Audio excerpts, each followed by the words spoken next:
Dow has been down in each of the last 3 months, so that should point towards a Trump victory. I don't hold much store in all of this, but we will discuss. Ashley Webster's here, Liz McDonald, Todd Horwitz, Michael Murphy, Steve Cortez, round the block. I don't care at all about these so-called election market indicators. Do you, Mike Murphy? I don't, but Good. I think the market up at these levels, Stuart, is you're not seeing a lot of buyers or a lot of sellers, not a lot of conviction from either side going into the election. However, I think once the election's over, people are going to look at the Fed needing to raise rates. I think the market is too expensive at these levels. I see your point. How about you, Steve? Repeat what you said earlier. Do you believe in these market indicators?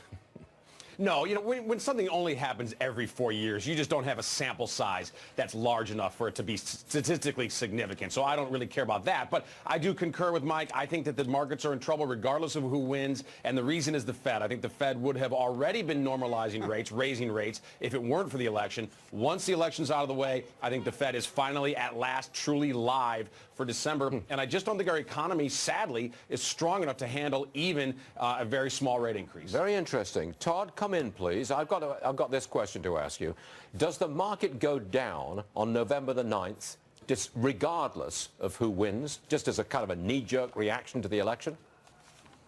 It could possibly go down. The market, I agree with both Mike and Steve, the market is in a lot of trouble, and that is because of the Fed legalized Ponzi scheme that they're running. I think it goes down no matter who. After this year, within the next 6 months, we're going to start to see a correction no matter who wins the White House. And your first theory, if it was down significantly going into the election, it might have some weight. But we've really been flat for the last 3 months, barely down. So I don't think that that really matters. Yeah, that's true. I mean, how long has it been since I reported the first two numbers on the Dow were 17? It's been 18,000 for a long time. Flat market, that's the truth. And right now we're up, what, about 20-odd points, 18,164. There we are. Couple of Fargo. After all the headaches that it's gone through, that stock has actually lost just $10 a share throughout this crisis period at Wells Fargo. They've got another problem today. They've got to pay $50 million in a settlement over homeowner fees. I don't think this is a big... Well, look, the market keeps Wells Fargo at 46. You're right. It's about $8, $10 off a 52-week high. That's right. What happened here is more shenanigans at Wells Fargo. It buried in mortgage loan contracts the appraisal costs. And when you default a loan, they get a new appraisal, but they inflated the charge for the appraisal and then buried it in it. That's so it. So 250,000 people sued, and it's a racketeering. Todd, talk to me. Go ahead.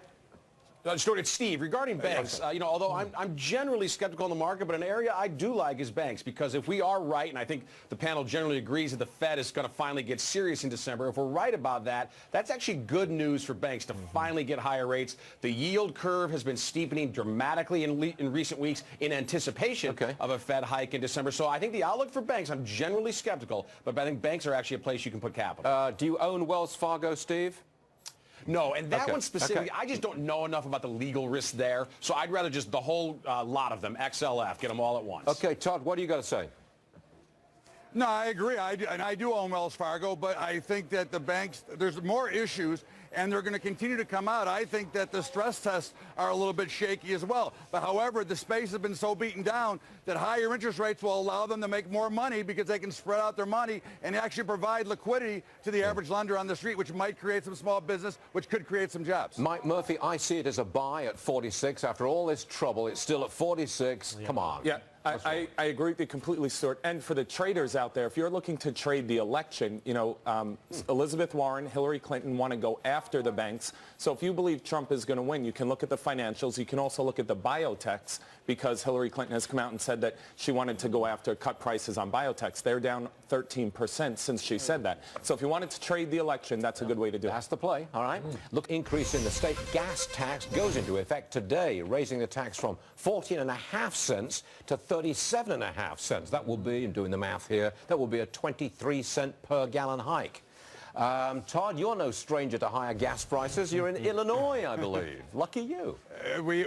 We have the highest that there is, and that's the bigger problem, Stuart, is all the tax that we continue to add on. So although we don't have inflation, they keep finding ways to charge us more tax so we can pay more for the same product that we've been buying all along. And that, I think, is a much bigger problem overall, which will create much more pressure on all the markets as well.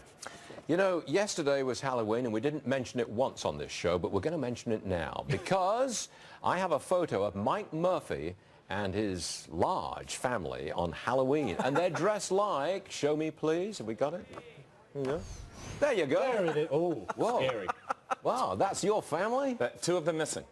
The baby and Madison wasn't there. Oh. Which one are you? I'm in the middle.